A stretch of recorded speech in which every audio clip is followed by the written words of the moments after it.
Hi, everyone. Judicial Watch President Tom Fitton here with a special update, including a real American hero, retired Lieutenant General Michael Flynn. And those of you who don't know, Flynn has spent decades serving our country, obviously in the military, most recently in the military, head of the Defense Intelligence Agency. And then he helped President Trump get elected. We'll see about reelected later.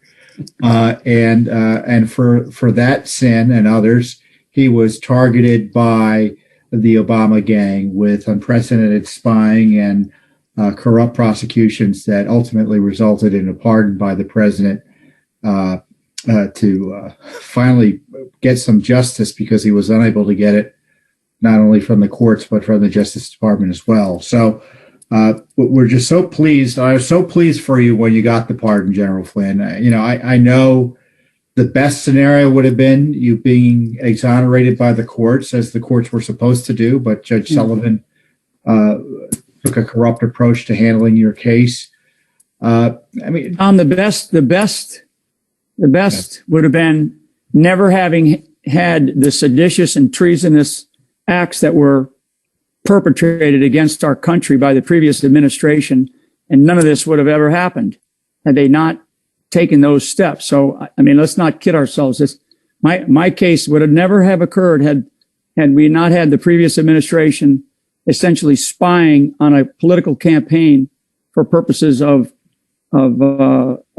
damaging the campaign, and then usurping the transition and the new president. No uncertain terms. We have to be very clear about that. Back during the campaign and the early part of the administration, did you have an inkling that they were doing what they were doing? Did you think that they were either capable of it or pursuing this during the campaign and in the beginning of the administration?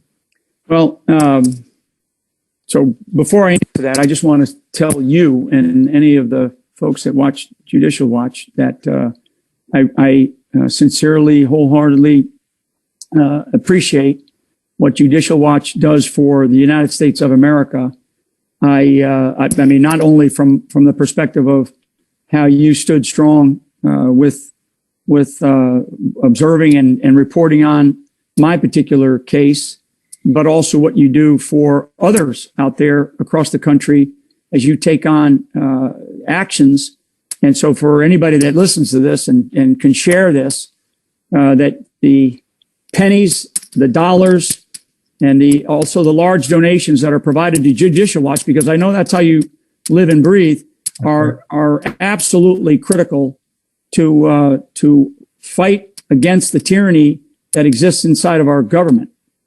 And so I'll make that sort of paid political announcement for you without you having asked me to do that. I do that because I believe in what your cause is and what your mission is. As far as the question goes, I think that I always had a feeling of or a sense of the undercutting by people in our intelligence community and in our law enforcement community, particularly the Department of Justice, some inside of our military, but certainly the intel community and the law enforcement community, the undercutting of what they were involved in and how the actions that they were taking, because it was always you always had a sense of when they were around you, particularly as we transitioned, which was the transition into our government. It was like hand-to-hand combat. I felt like it was a hostile takeover of our country from a hostile force. And that means the hostility that was presented to us by the previous administration in order to be able to do the things that we need to do. And as a military guy, you give up command to somebody and you want to leave it in better shape than you got it. And you want to tell them all the warts that you still have, that you still believe are there. But now we're talking about the country. We're talking about the United States of America. So did I know? Did I feel? I would say that I certainly sensed it. I certainly felt it. during the campaign, for sure, definitely during the transition. And then as we got into certainly the early days of the administration, I had that feeling that we were still fighting against people inside the government that just couldn't fathom Donald Trump being the president of the United States. And I have great examples of that. I mean, executive orders after the inauguration, draft executive orders that were sent out for review to the various departments that would have to deal with those executive orders. I mean, they would come back with just scathing remarks about what Donald Trump was about to do. And you're sending them over there not for necessarily just crossing T's and dotting I's. You're sending them over there for, legitimate debate and argument and to make sure that we are following, sort of the right path from where America has been or where America needs to go. But we're talking about hateful kinds of remarks from the Department of State, the Department of Defense, the Department of Culture, of Commerce. So, that's the kind of stuff that we dealt with in the first couple of weeks. And then, of course, we'll probably talk about my departure, but it's fascinating because, Tom, we're still dealing with the same problem. We're still dealing with the same people. Yeah, I've noticed over the years, I call it almost this casual sedition every day in the White House, outside the White House. They don't believe the president should be able to be president. So that means he can't do what presidents ordinarily do, hire and fire directors of the FBI. Well, that's why you're so good at what you do, Tom, because you're able to describe things in a very soft way, smart way that actually is attractive to the people that you support and that people that believe in Judicial Watch. But there's nothing casual about sedition. Well, that's true, but we should recognize that the sedition was done in a way that it's the way other people breathe. We had sedition taking place among the bureaucrats and, frankly, some of the appointees of President Trump, who thought their job was to police him rather than implement his lawful directions. So, you're in your job, practically speaking, a minute and a half as National Security Advisor. I'm sure you've got a fire hose of issues of information you're having to contend with. And essentially the FBI comes knocking at your door. And the next thing you know, you're out. Mm-hmm. I knew from the beginning that you were targeted and, practically speaking, Judicial Watch was alone in defending you there. Yeah. When did you recognize that, was it before or after Sidney came on as your lawyer? Did you recognize, my gosh, the corruption here? I'm a victim in a way that I've never seen before in American history. It was before. It was definitely before, and I knew it. I felt it again. Back to the last discussion, I felt it. From the time that the president talked to me about his conversation with Obama after he won, and we had a conversation about that. So the news was that Obama told President Trump, watch out for General Flynn. He said, don't hire him. Don't hire him. So, and to bring things to specifically your question about, sort of this monumental decision to shift my legal battle, my legal sword and shield, if you will, that was well before. And I just sort of had that innate feeling because I'm watching all of this evidence being exposed and all this information being exposed. And the one thing that I do know, I know very well because I'm trained in it, and that's the world of intelligence and electronic warfare and signals intelligence, and to a degree even the world of cyber, let's just say, but really what our adversaries are capable of doing. And you've talked about this a little bit. And, when we talk about Hillary Clinton's 33,000 emails or whatever, right? We kid ourselves to think that our adversaries aren't as good or better than we are in many regards.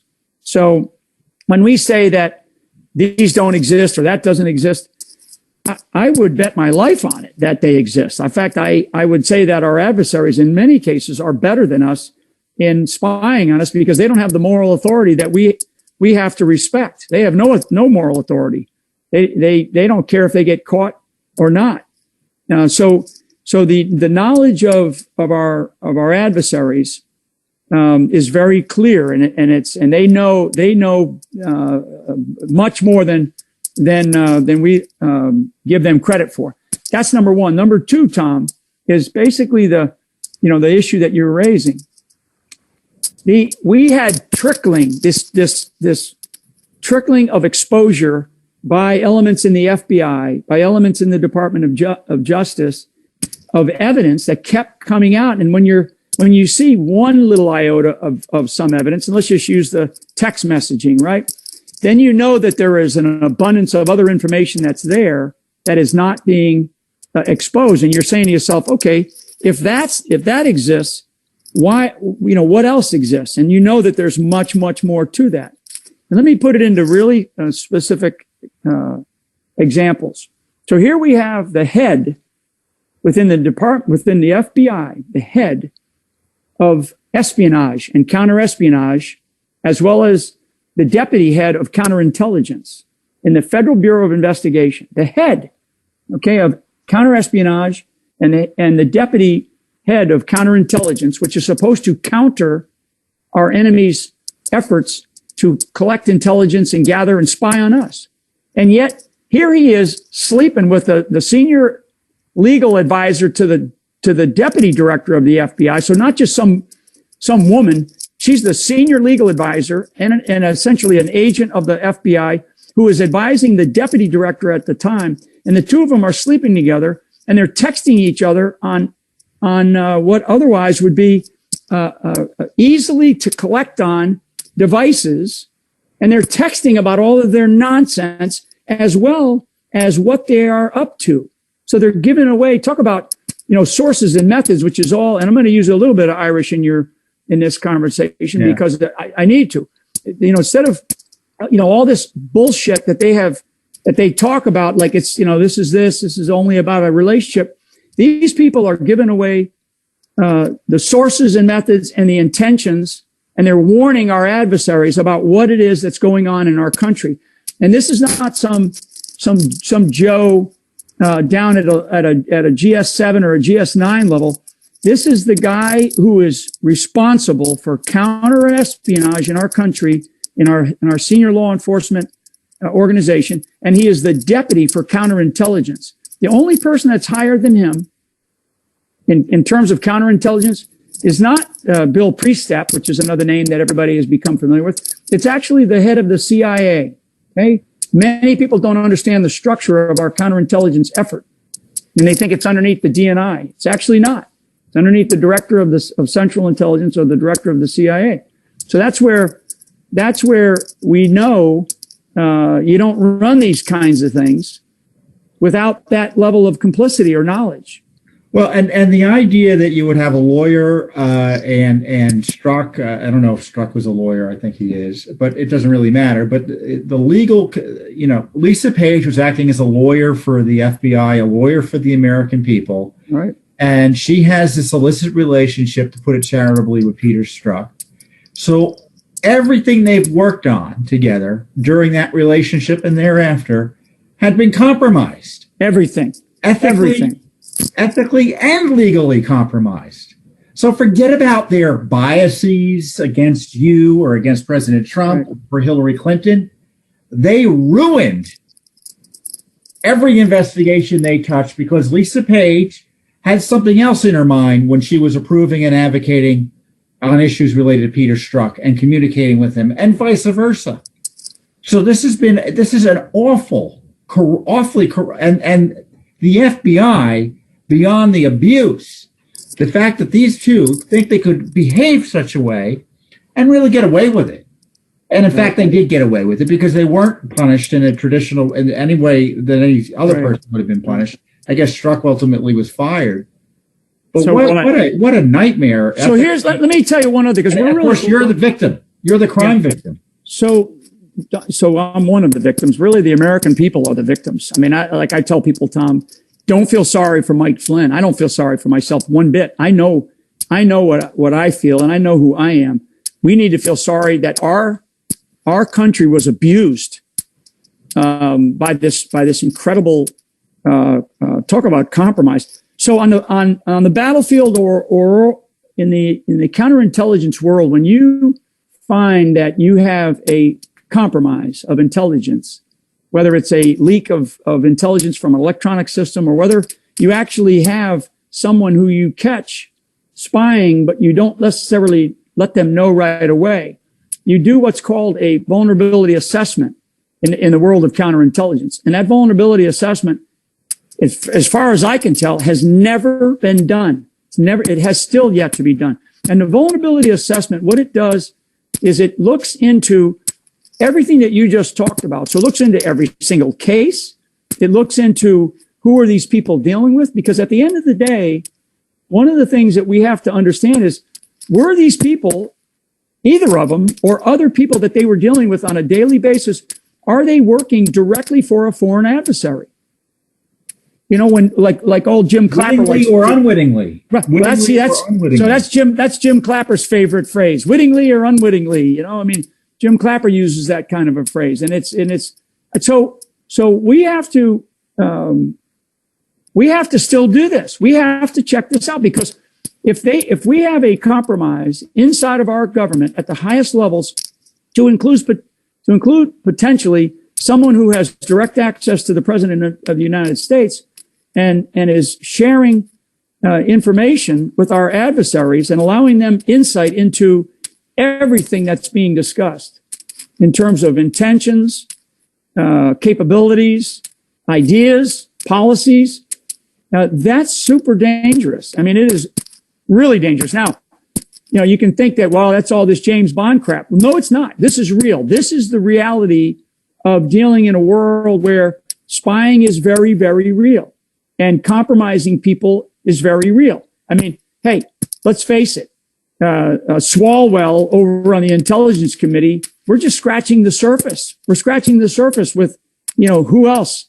And frankly, it's like, you know, my great lawyer, Sidney Powell, says, doesn't matter where the truth takes us. You're Judicial Watch. Judicial Watch, you don't care who you go after, as long as it's the truth. That's right. We get documents, and we know the impact may not be favorable to people that we like. Right. I mean, you've told me that. You told me that to my face. You said if it was you, Flynn, we would go after you. So that's what we're talking about. We're talking about a massive compromise of our national security system at the highest levels of our country. And it likely started, in fact, it didn't likely. It started under the previous administration, and maybe there was advantage taken, by adversaries to get inside of our system in a way that is very dangerous to who we are as a republic. And I say maybe. I mean, I just know how they operate, Tom. I know how they operate. Well, one of the things that occurred to me is, I should say, you may not know this, is that the State Department under Kerry, one of the key guy under Kerry who helped write the dossier or aspects of the dossier. People think it was just one dossier. No, they had many authors, including State Department officials under the Obama administration. Mm-hmm. He called the Russian embassy, get this, a month before the election to talk to who? The political officer. And the document was given to us because it related to the dossier and to Russiagate. So he is talking to someone in the Russian embassy, obviously their spy, their chief spy, sure, about Russia and Trump. And it's this State Department that withheld the information. And that's my segue into what Sydney was able to do for you. Because people think, the Justice Department fessed up. They did that. None of what has come out, either by the Bar Justice Department or the FBI, would have come out but for the insistence of your lawyer. None of this was voluntary. Right. And it was only because she was riding herd on him that any of this happened. So I don't give credit to the Justice Department. I don't give credit to Attorney General Barr or former Attorney General Barr for doing any of this. They should have known from the get-go there was something up with this, and yet they ignored it until they couldn't because of your lawyer. Before I address what you're talking about, which is we should not give any credit to the Justice Department for what the outcome of what happened to me. But think about this for a moment, that had I not departed the White House in the way that I departed, had I stayed on as the National Security Advisor, the Mueller investigation would never have happened. Okay? So for your audience, and I don't know if I've said this to anybody else, I may have, but the Mueller investigation would never have occurred had I not departed the White House. Why? Because there were issues and responsibilities that only the National Security Advisor has to the President of the United States. And we would have never gotten to the place where we needed a special counsel to look into Russiagate, because we would have disproven. In fact, it would have been hugely challenging for anybody to come in, for the Department of Justice to come in and say, we need to have a special counsel for Russiagate, because frankly, you're looking at the person, and Sidney actually discovered this through exculpatory evidence. You're looking at the insurance policy. It wasn't all these other characters, and God love them for all of them for having been abused by our government. But so we're talking about something that is historical in nature, that happened to our country, that would likely have not happened. So you were in a position as National Security Advisor, you would have been analyzing the intelligence from across the agencies. You, for instance, would have seen immediately that the CIA had referred to the FBI an inquiry into Hillary Clinton lying about Russia in order to distract from her emails, which we all knew to be the case, right. But they also knew that the Russians knew it to be the case. Well, and to include the Steele dossier, right? The piece of toilet paper that thing was written on, and others. I mean, so all of these things that we have now learned were easily exposable early on in the administration. The president, and I don't, like somebody says, well, why, I mean, I could be mean-spirited to him and vindictive to him for saying, hey, I need your resignation when he did. I don't feel that way at all. I don't feel that way at all, because he did not know what was happening. He really did not know what was happening. And the blame, if there's blame, and again, I'm not a vindictive person, but there is a place to say this is where it began, and it began under the previous administration at the highest levels of our government. And we're still facing this problem. So to fast forward to your question, what Sidney Powell fought for and waged a war over was what she knew to be true. And frankly, from her own experiences working in the federal government, and also in the area of appeals, because she's a real master at appeals, more than I think, fighting in the defense or lawsuits and stuff. She's really a master at that. And she knew, because she had studied it, and she saw it. She saw how the Department of Justice is incentivized for prosecutions and not actually discovering the truth. So they're going to lie, cheat, steal, deceive the American public in order to get their little promotions in government. That's just how it works. It's how the government, and certainly the Justice Department, works. It's incentivized for the wrong reasons. And that includes elements within the U.S. intelligence community. So she fought for that information that she knew existed, especially with what already was out in the public. Because if you had a little bit of something, if you had one thread, keep pulling the thread, because there's an unraveling there of information and evidence that is going to be explosive. And all these people that go, well, we don't want to hurt the government. We don't want to upset things. We'll let these people die on the vine out there. These people like Mike Flynn die on the vine out there, because we don't really want to hurt our institutions. Hell with that. The institutions have forgotten who they work for, Tom. And that's, again, I will keep plugging you guys, because you fight for we the people, And you don't fight for the institutions. And I think that I applaud your organization for doing that because it is.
It is about our constitutional rights. My constitutional rights were severely, gravely violated.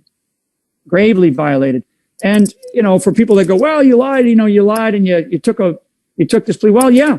I mean, I will tell you, you know, if you were in my shoes at that time, you'll know exactly how I felt. Right. You'll know exactly how I felt. I have to comment on this. You didn't lie. I mean, the facts show you did not lie. Right. And so that's not your position. It's not your legal position. And pleading guilty and taking back the guilty plea is not unusual. Right. But of course, it's a different rule for people associated with President Trump. You know, why did I notice if there is to be a Biden administration, I call it now. Forget about the deep state. I call it the intel state. They're back. They would be back under a Biden administration based on the picks he has. And it goes back to, why is it they hated you? Why did Obama and Biden hate you so much? I may be using the wrong word, but why is it they? I mean, I think that you was a threat. Well, I always wonder how I even got promoted, because Obama chose me twice. He appointed me twice to Assistant Director of National Intelligence, and also for the Director of the Defense Intelligence Agency. He appointed me twice. And that means that I was Senate confirmed twice. And I don't know this for a fact, but I think it was a unanimous consent by the Senate. So it's interesting how I ever even got into this position. But I never served in Washington, D.C., except until I made 2-star. And I served over in the Pentagon as the senior intelligence officer for the chairman of the Joint Chiefs. So I was not a Washington guy from the military perspective. But what they learned about me and why I was probably effective as a soldier and as a leader was because I was very honest about what we needed to do or not needed to do to all the bosses that I had, to everybody that I worked for. I was never somebody that was going to go in and kiss somebody's rear end, to get a promotion. It was always about, here's what Mike Flynn believes based on my experience, my judgment, my analysis.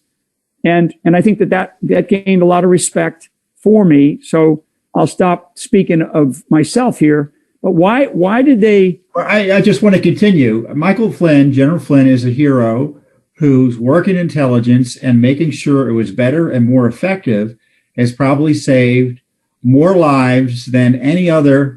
I don't want to exaggerate too much. Yeah. But it's fair to say that you saved lives by making intelligence better and more easily usable by our fighting men and women on the field. Yeah, by our warriors. That's right. That was my whole purpose in life. I never wanted anybody to forget that at the end of what we had was some man or woman who was willing to sacrifice their lives to do something that they don't even totally understand, for people that didn't care about them. Yeah. So, but they're willing to do it.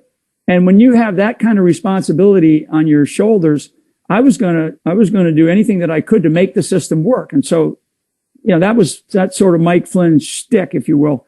But to to get back to, I think what we're describing is why. So they knew that I knew how the system works. Okay. I know how government operates. I know not only the Defense Department, the State Department, but the intelligence community, which are really the sort of the three big tiers, if you will. I know these organizations. I know the agencies and activities. I know the functionalities that they have within and the interrelationships that they have.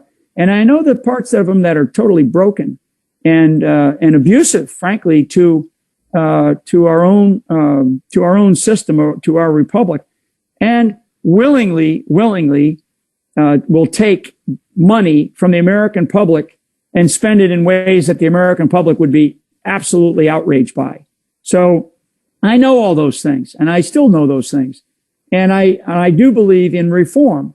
Anybody that's known me from the time I was a young officer and going into organizations, I was actually put into organizations from the time I was probably a major, because I was known for, new ideas and reforming and change. And so in different aspects of my career, that was kind of what I did. And when I look back, at the Defense Intelligence Agency, one of the major reforms that we put in there, that is still operational and it's still effective. So the system, the bureaucracy in Washington, D.C., they knew that there was going to be reforms coming, and it was going to be led by Mike Flynn. And the first set of reforms was the National Security Council, which is just this bloated government inside of a government. And then the other reforms are then the intelligence community that's under the executive branch of the government. And then the Department of Defense. And then the Department of Defense, it's not our military, so to speak, our uniform wearing people, as much as it is the bloatedness within the E-ring of the Pentagon. And also there's an intelligence system inside of the Department of Defense that most people don't understand. I remember talking to a general you probably know, and we were talking about cost savings in the Defense Department. I was worried about the budgets. He goes, you know what you should do? You should go over to the Pentagon at 3:30, and who's ever not at their desk, just fire them, because usually the people who should be there to begin with. But I want to get back to the DIA on this, because I think you were running at the DIA at the time this document was generated, and I think it was the most important document uncovered by Judicial Watch. And I think you know the report I'm talking about. Yep. It's a DIA report that warned of the rise of ISIS and the Caliphate, highlighted that Western countries were literally supporting al-Qaeda operations against Syria. And secondly, it placed Libya as the way station for terror and arms, terrorists to feed into the war there, and arms to feed into the war there. And it was, a straightforward analysis. It showed that we knew what was going on, that Libya was a hot spot for terrorism as a result of the destruction of the Gaddafi regime and murder of Gaddafi by the Obama administration. And it all centered on Benghazi. So, if as a viewer, you're wondering why it is Barack Obama and Joe Biden would be nervous about Mike Flynn having the keys to the kingdom as national security advisor, take a look at that document and read that report. Post it with this interview, because you're right. We'll go back and repost it. And I don't say this lightly. I've been doing this for 22 years plus. I think it's the most important document we found. It talks about how a war began, and it ties it to the murder of 4 innocent Americans that was covered up to cover up how this war began. I mean, this is the sort of scenario that the left had fantasies about, with Cheney and Iraq and all of that. And, every movie you see has this fantasy that they did this, there's people were killed. It was all, and they didn't want the truth to come out because of a war and a war effort. Oh my gosh, that's what happened under Obama. We've got the document that shows it. Well, I would also add to that document for your viewers and for those that read that document, that document, I know exactly what you're talking about. That is what I call hard fought for intelligence. And it's not just somebody's belief or somebody's theory. This is based on observation. It's based on collection, direct collection. It's based on experience and judgment. It's based on years and years of fighting this enemy and knowing specifically through direct observation what was happening and what was known.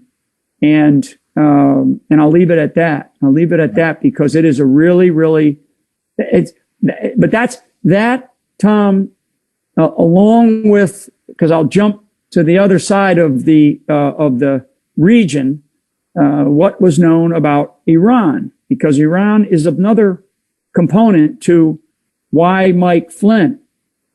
And I think that there is a shift because of a belief to a completely new foreign policy that should be and is actually unacceptable to the American public. That's not what the American public wanted.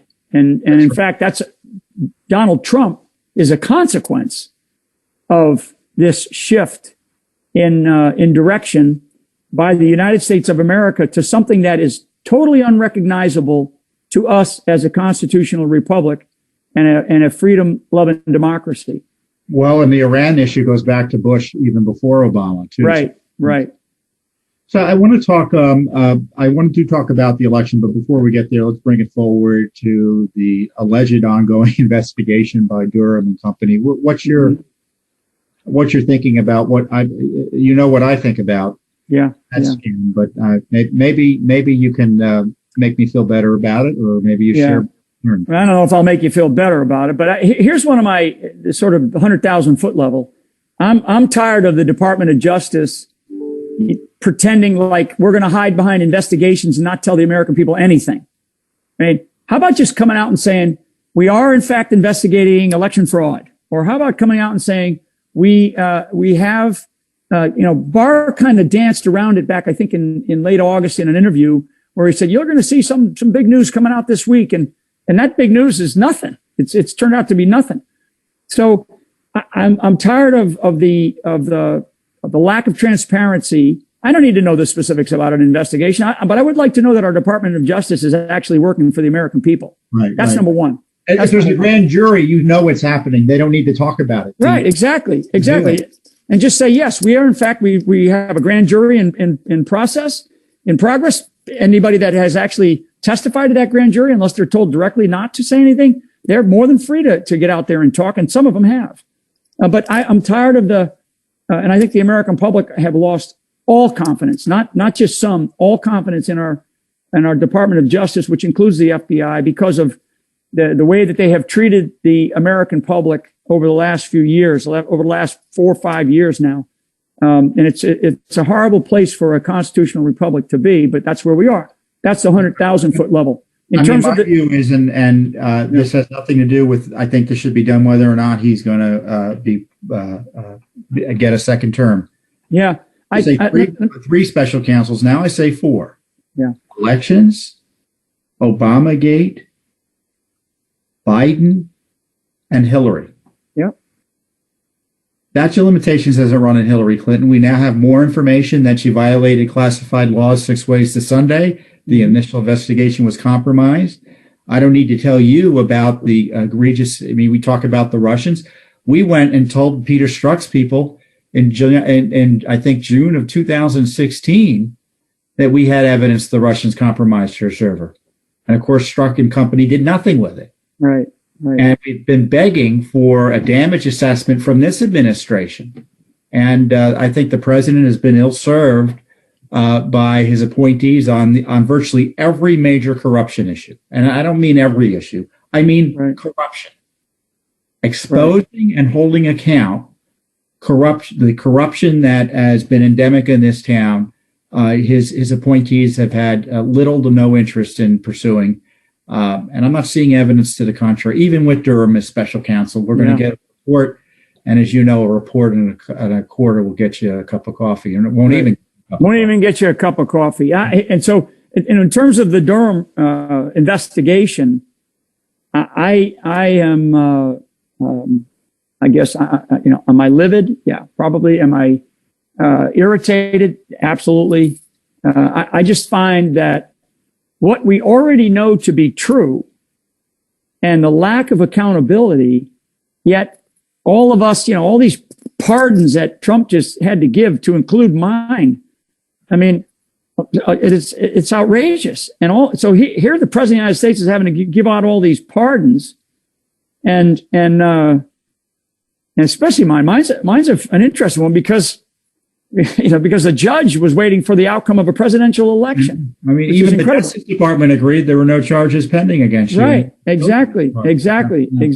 So the fact that the president of the United States has to put himself be placed into that position is because of our inability to hold accountable senior officials in the United States government who are unaccounted for bureaucrats, and in some cases appointed under the previous administration, and yet they're all out there spewing hatred of America and still calling people treasonous, whatever, and making these crazy claims because they get away with it, and they've gotten away with it. Let me add one other thing, Tom, because I know we have we have a little limited time. The in your face right now of this group of people, and this group of people consists of both foreign and domestic people, as well as institutions, but certainly foreign countries. They do not care any longer that they're caught. Okay. And they are exposed in a big way. And if this election, continues to go the way it's going, again, like I said, they don't care that they got caught. They just don't care any longer because nothing happens to them. I mean, you saw that video of the Chinese Communist official laughingly boasting of the fact and getting the applause from the audience, how he had compromised Joe Biden, how the government had compromised Joe Biden. Yeah. And there's no accountability about it, at least to date. Well, let's go forward to the election controversy. I know you have been working closely with Sidney Powell and company to highlight these issues. And I know the media has made great hay of what you've allegedly said about your concerns to people, third hand, fourth hand, or no hand sources. Mm-hmm. What's your thinking on the election? I mean, I'll just give you my simple approach. They changed the rules in a way that's illegal, and they counted votes they weren't allowed to count. Therefore, the states, and that difference was the difference for Biden. And as a result, Trump should win. It's not a question of wanting Trump to win. It's just what the elections lawfully run show. But you've gotten a little bit deeper beyond that, and you're a little bit out there further on the computer issues, and more specifically, and I think our audience would be interested in this, and it goes to your previous comments about the foreign connections and interference potentially in our election processes, and and what should be done about it. Yeah. So, number one, our beautiful Constitution has a process that we are following, and I think that has to be followed. Like in warfare, the best plan gives you the most options up to the last possible minute on the battlefield.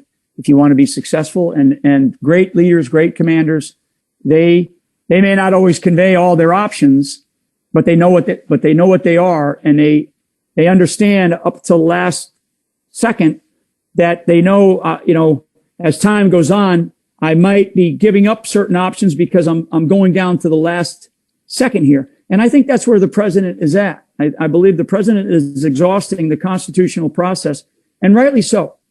So on this Dominion, ES&S, which is the other system, electronic voting systems, and another company called HART, and they use this version of a Smartmatic. Dominion uses this software Smartmatic. So all that said, our electronic voting systems, by law, are not supposed to be connected to the internet. So they're not supposed to be connected to the internet. You're not supposed to do software updates prior to an election, during the election, or after the election, unless it's recertified, meaning the entire thing has to be shut down, recertified. And in fact, if I have my dates, my numbers correct, or my days correct, it's 90 days prior. If you're going to make a software change, you have to do it 90 days prior to an election. So no patches in the middle of the night. No patches in the middle of the night, no patches the day before, no patches after. Okay. Right. So, and then the other thing about the internet, it's not supposed to be connected to the internet. So we have factual evidence that through forensic analysis of these electronic machines having IP addresses, right? An IP address is an internet protocol. It's essentially an electronic handshake between me and Tom Fitton. And that electronic handshake is between one machine to another machine. In some cases, that other machine is a server, right? Is a server that everybody now is familiar with. So we have internet protocol addresses that go to China, that go to Serbia, that go to Spain, that go to Germany, that go to Russia, that go to Iran. I mean, these are clear. This is clear evidence. So put that aside, because really what you highlighted was unconstitutional actions by states, and in some cases by counties. In certain counties, Maricopa County in Arizona, Wayne County in Michigan, Fulton County in Georgia. So you have unconstitutional actions taken that are outside of the Constitution, that, especially for our election process, that were taken. And now everybody's going, well, there's no evidence here. You know, the media is going, there's nothing to see here. There's no fraud. Hell, the president of the United States is being censored for Christ's sakes. So right.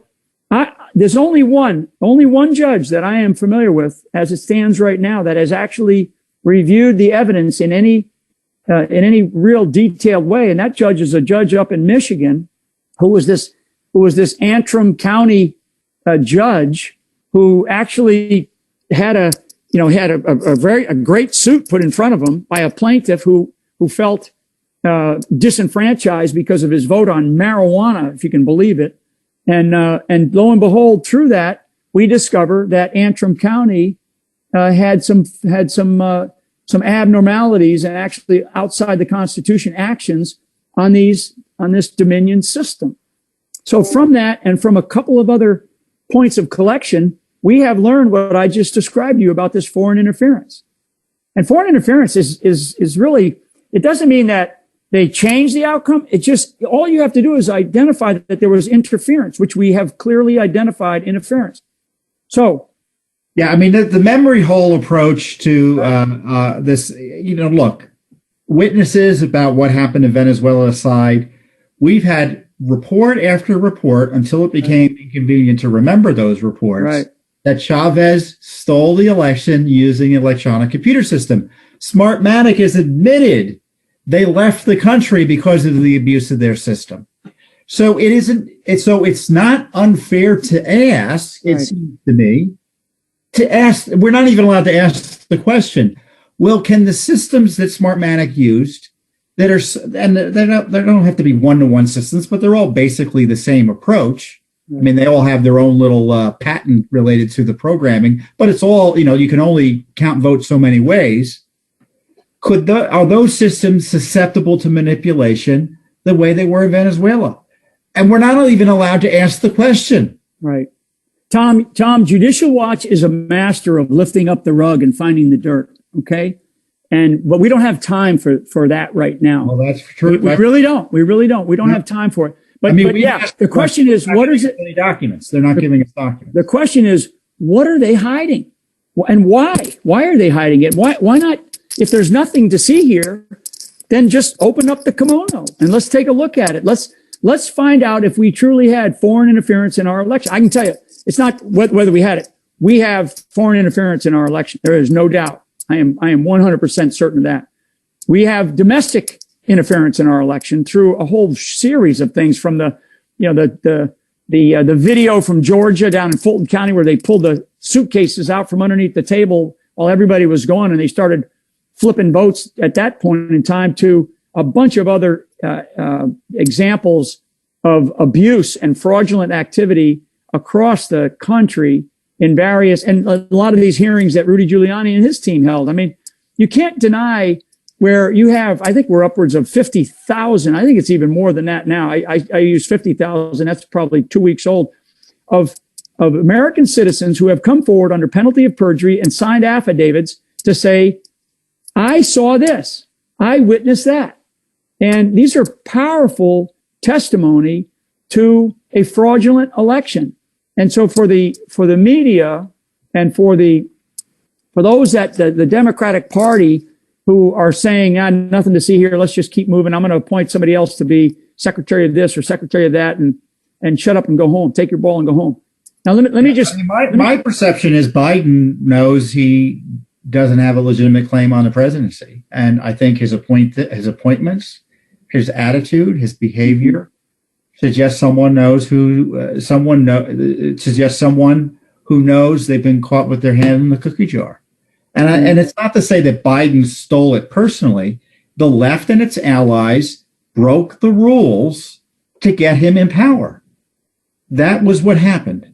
And I think on the election, my view on the election security stuff is what we're going to find is what you said, that they broke the rules.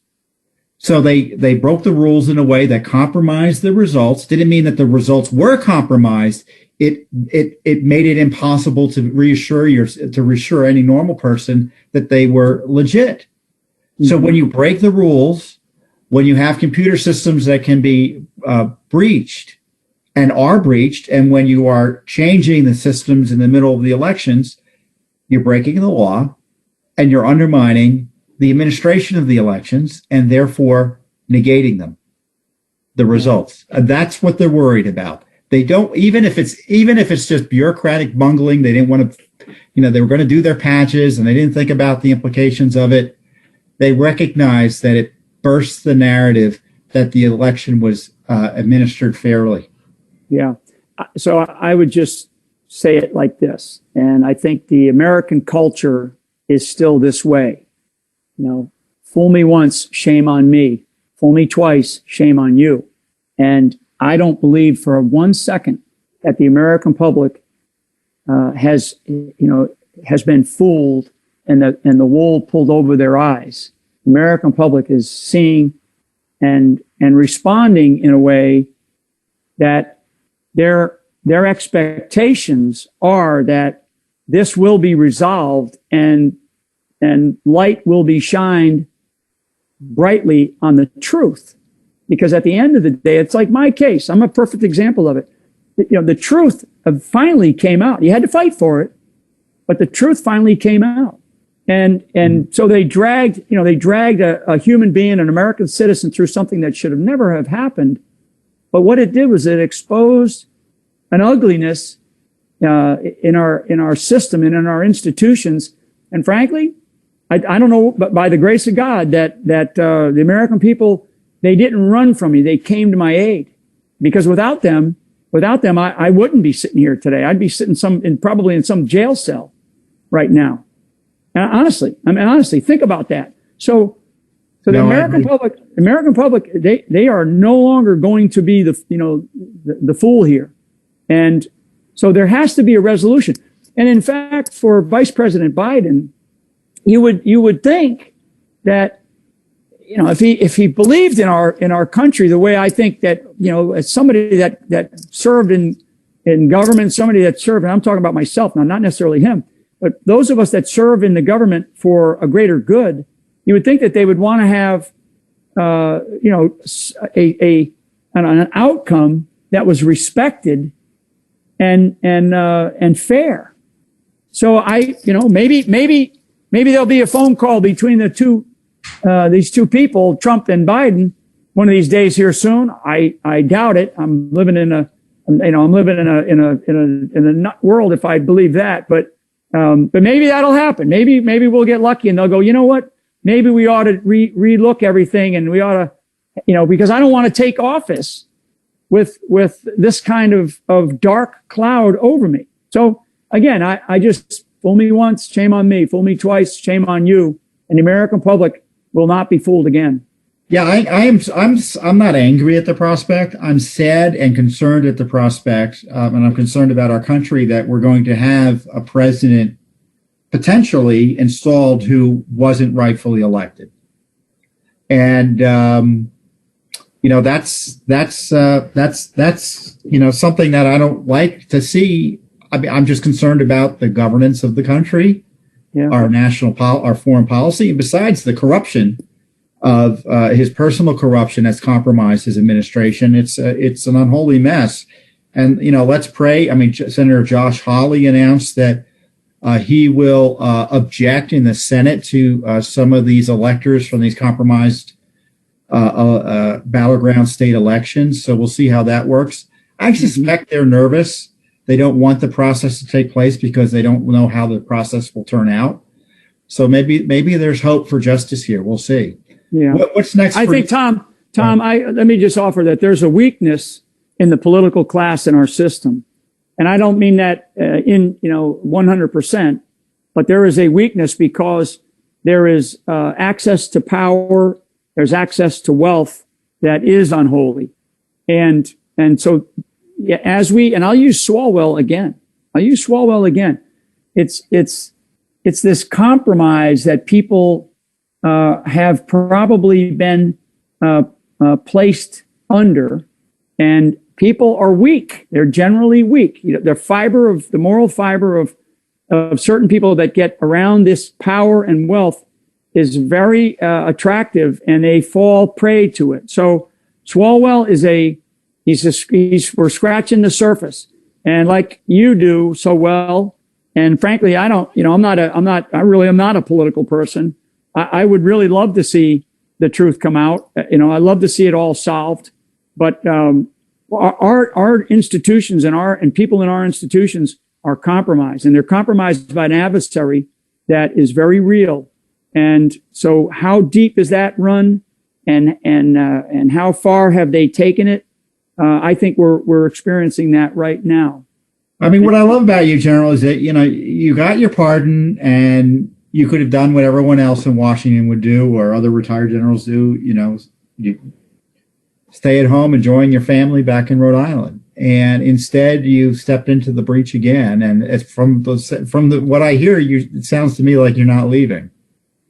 Well, I can't spend my entire life doing what I've done and believing the way I believe without and having children and grandchildren, Tom, and then going off to, into the sunset and I mean, maybe that's just me. Maybe I'm naive, or maybe I'm whatever, but I know what I believe, and I know how I believe, and I know how firmly I believe in it.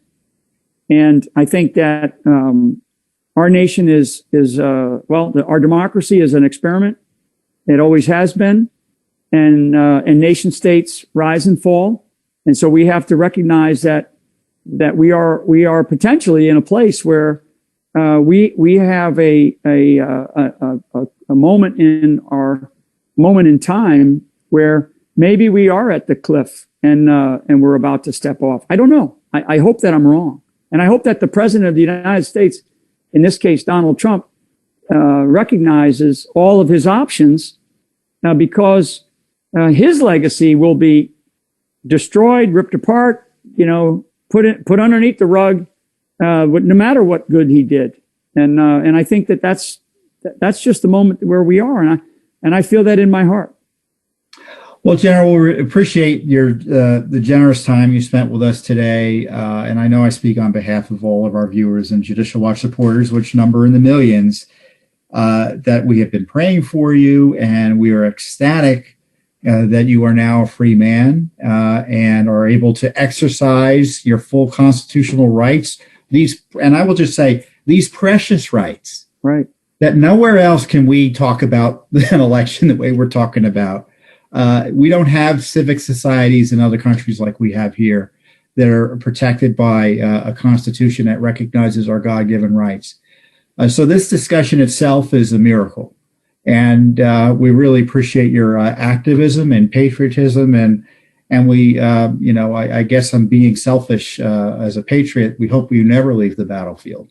We Yeah. hope you never leave the battlefield. Yeah. But you're giving so much of yourself as it is. I guess I can't complain if you do. Yeah. Well, the last thing I would say, and I'll go back to what I said about you and Judicial Watch for your listeners, your viewers, and the millions that do support you. I mean, if there's an organization that you get your money's worth, it's Judicial Watch. And I say that not because whatever, I could say it. I don't have to say it, I guess, is what I'm saying. And I say it because without Judicial Watch, God help this country. Yeah. Well, General, thank you very much for those kind words again. My best to you and your family from my family. And like I said, all our supporters, and have a wonderful, enjoy the rest of the Christmas season and have a wonderful New Year. Great. Happy New Year to you and your whole team, Tom, and your family. And I look forward to seeing you next year sometime. Okay. Same here. Thank you. God bless.